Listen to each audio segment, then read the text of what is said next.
अस्सलाम वालेकुम दोस्तों, कैसे हो? उम्मीद करते हैं आप सब खैरियत से होंगे। दोस्तों, आज का वीडियो बहुत इंपॉर्टेंट है होने वाला है। बहुत इंपॉर्टेंट इन्फॉर्मेशन आपके साथ शेयर करने वाला हूं उन लोगों के लिए जो लोग सऊदी अरब जा रहे हैं और उनको ये पता नहीं है कि मैं सऊदी अरब में जाऊंगा कि नहीं जाऊंगा। कहीं ऐसा ना हो कि मैं सऊदी अरब जाऊं और मेरा पूरा पैसा बर्बाद हो जाए, मुझे वापस जाना पड़े इंडिया।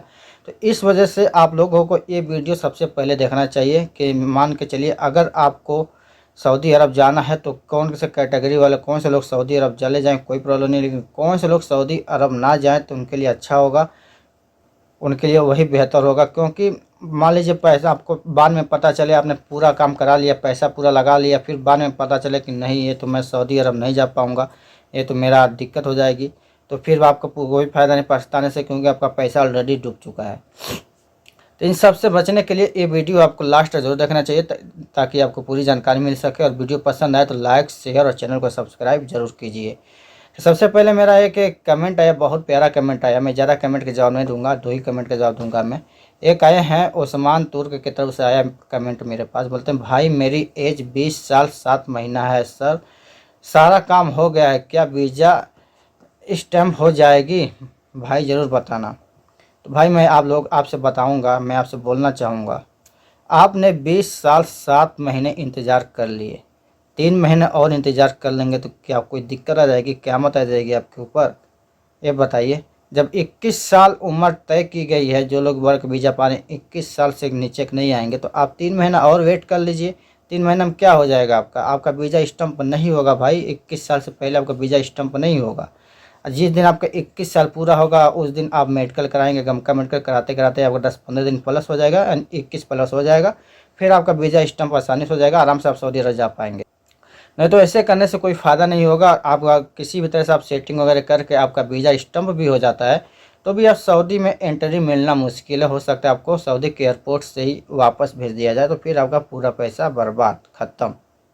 ठीक है, तो इस बात का आप ध्यान जरूर देना चाहिए आपको। एक कमेंट आया है वसीम अकरम की तरफ से, बोलते हैं sir I have checked status of my Saudi visa stamping as per your YouTube video, it's showing visa is issued but agent is saying visa is not stamped on passport. क्या आप बोल सकते हैं इसका मत प्रॉब्लम क्या है? भाई कोई प्रॉब्लम नहीं है। जब आप ऑनलाइन चेक कर रहे हैं कि आपका वीज़ा स्टम्प हो गया है, ठीक है, वीज़ा इशूड नंबर बता रहा है और एजेंट बोल रहा है कि नहीं है, वो कह रहा है कि वीज़ा स्टम्प नहीं हुआ है, तो इस भाई कोई ना कोई तो प्रॉब्लम होगी आपके एजेंट के साथ। जब ऑनलाइन शो कर रहा है तो जाहिर सी बात है स्टम्प भी हुआ होगा, या फिर कोई प्रॉब्लम होगी, उससे कंफर्म कीजिए। क्योंकि जब ऑनलाइन शो कर देता है तो इसका मतलब आपका वीज़ा स्टम्प हो चुका है, इसमें कोई दो राय नहीं, कोई प्रॉब्लम नहीं है। ठीक है, अपने एजेंट से अच्छे से बात कीजिए।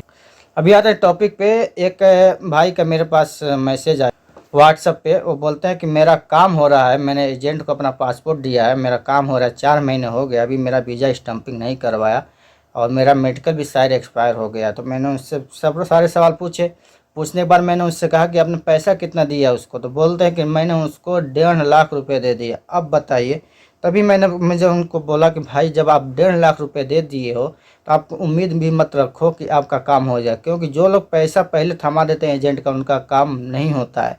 और मैं कितनी बार आप लोगों को बोलता हूँ कि भाई पैसा एजेंट को मत दिया कीजिए जब तक आपका काम वो ना करा कर दे दे। ठीक है ना? लेकिन मुझे समझ में नहीं आ रहा कि 1.5 लाख रुपए में कौन से बीज अब जा रहे थे? प्लेन उड़ाने के लिए जा रहे थे कि क्या करने जा रही है फिर? यानी 1.5 लाख रुपये कोई मामूली चीज़ नहीं होती है। 1.5 लाख रुपये का कौन सा वीज़ा आप कर रहे हैं? हेल्पर का? और मुझे तो लग रहा है हेल्पर का ही था वीज़ा वो। इसी वजह से आपको बेवकूफ़ बना दिया। 4 महीने वेट किया, मेडिकल भी एक्सपायर हो गया, 1.5 लाख रुपये एजेंट को दिया, अभी उसमें से भी काट पीट के पैसा कुछ देगा कि नहीं देगा, क्योंकि उनकी कोई गारंटी नहीं होती कि वो लोग पूरा पैसा आपको रिटर्न दे दें।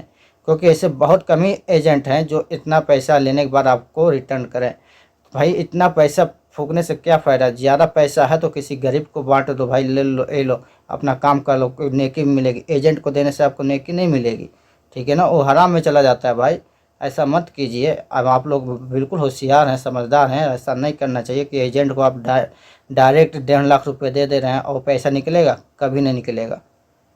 मैं बार बार बोलता हूँ एजेंट को ज़्यादा से ज़्यादा 8 से 10 हज़ार रुपये दीजिए, जब आपका काम होने के बाद पूरा पेमेंट कीजिएगा। लेकिन बहुत सारे लोग बात नहीं मानते, सब कुछ जानते हैं, फिर भी एजेंट को पूरा पैसा एक ही बार में दे देते हैं, वीज़ा आया नहीं रहता है, काम होता नहीं है, फिर पैसा फंस जाता है। ठीक है भाई, तो इस बात का आप लोग ध्यान जरूर रखें।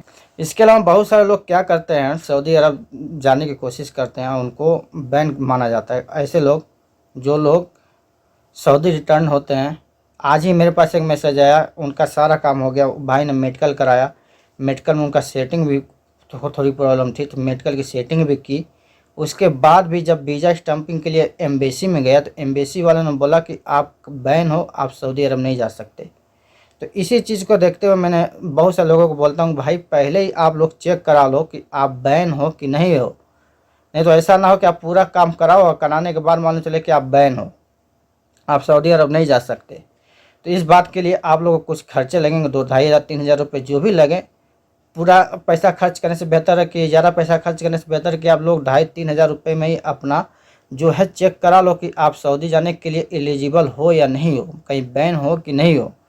ठीक है ना। अब वो बेचारे का पूरा पैसा डूब गया, अब चेकिंग, अब जाकर वो बेचारे भी अब चेक करवाएंगे कि हाँ मैं बैन हूँ, किस एजेंट सही बोल रहा है कि झूठ बोल रहा है, अब करवाएंगे। लेकिन पहले ये सब काम नहीं करते हैं लोग, जब पैसा उनका डूब जाता तब ये काम करते हैं। तो ऐसा नहीं करना चाहिए। अगर आप सऊदी रिटर्नर और कपिल के साथ में कुछ लड़ाई झगड़ा करके आप आए हो, पहले भाई आप ट्राई कर लो कि आप कहीं बैन हो कि नहीं बैन हो, क्योंकि 2-2,500 रुपये लगाने से बेहतर है कि आपका उतना पैसा बच जाएगा, लाखों रुपए बच जाएंगे। तो इससे बेहतर है कि आप 2-2,500-3,000 रुपये ही खर्चा कर लो, उतना ही जाएगा आपका। ठीक है ना।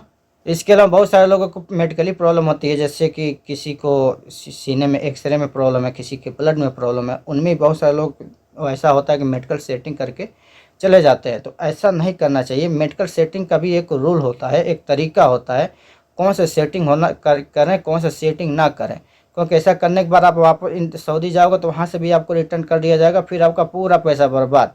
पहली बात, अगर आपके एक्सरे में कोई डॉग है, कोई दाग वगैरह है, डॉट वगैरह है, तो आप सबसे पहले बाहर किसी अच्छे स्पेशलिस्ट को दिखाइए, गमका में नहीं, बाहर किसी अच्छे स्पेशलिस्ट को दिखाइए, फिर उससे पूछिए कि ये क्या प्रॉब्लम है। अगर बाहर आपने एक्सरे करवाया नॉर्मल, अगर उसमें आपका नॉर्मल आ गया, दाग शो नहीं कर, आप बेहिचक होकर आप सऊदी से चले जाइए सेटिंग करके मेडिकल, कोई सऊदी में कोई इशू, कोई प्रॉब्लम नहीं आएगी। लेकिन अगर आपका एक्सरे में प्रॉब्लम आ रही है, बाहर भी आपने एक्सरे करवाया, उसमें भी दाग दिखाई दे रहा है, तो आप बिल्कुल सऊदी क्या कहीं भी जाने की कोशिश मत कीजिए भाई। आप लोगों से रिक्वेस्ट है, आपका पैसा डूब जाएगा। ठीक है ना। क्योंकि सऊदी में नॉर्मल मेडिकल होता है, नॉर्मल एक्सरे होता है। तो नॉर्मल अगर आपने इंडिया में कहीं करा लिया, बाहर किसी दूसरे जगह, वहाँ पे दाग दिखाई दे रहा तो सऊदी नहीं जाना है, और दाग नहीं दिखाई दे रहा सेटिंग करके आप सऊदी चले जाइए। और बहुत सारे लोग ब्लड में भी ऐसे वैसे प्रॉब्लम होता है, उसका भी सेटिंग करके जाते हैं, फिर उनको प्रॉब्लम होती है। भाई आपका अगर हेपेटाइटिस बी है, हेपेटाइटिस सी है, इन दो केसों में आप सऊदी मत जाइए, सेटिंग करके भी मत जाइए। हो सकता है आप जाएं वहाँ पर, फिर वहाँ से जाने के बाद आपको वापस रिटर्न कर दिया जाए और आपका सारा पैसा डूब जाए। ठीक है ना। और बहुत सारे लोगों का सवाल रहता है कि मैं छुट्टी पर आया हूं, तो क्या मैं सऊदी अरब नया वीज़ा पर कितने टाइम के बाद जा सकता हूं। तो भाई आपने छुट्टी आए हैं, छुट्टी आने के बाद आपका जिस दिन आपका छुट्टी ख़त्म हुआ उससे 3 साल के बाद आप अपना दोबारा नए वीज़ा पर जा सकते हैं। उससे पहले नए वीज़ा पर नहीं जा सकते। जाएंगे तो आपको उसी कपिल के पास जाना पड़ेगा जिस कपिल के पास से आप छुट्टी आए थे 3 साल से पहले। लेकिन आपको 3 साल इंडिया में गुजारना होगा, वो भी छुट्टी ख़त्म करने के बाद।